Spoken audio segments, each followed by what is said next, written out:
मानहियो जान से छोड़बो नहीं आसान से मरलो पछीन के ले अइबो भगवान से।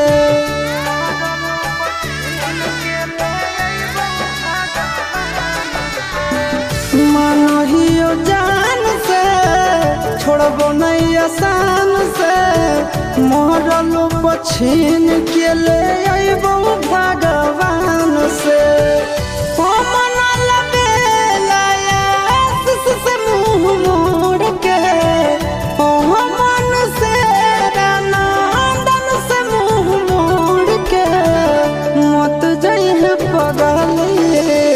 पगला के छोड़ के मत जाइए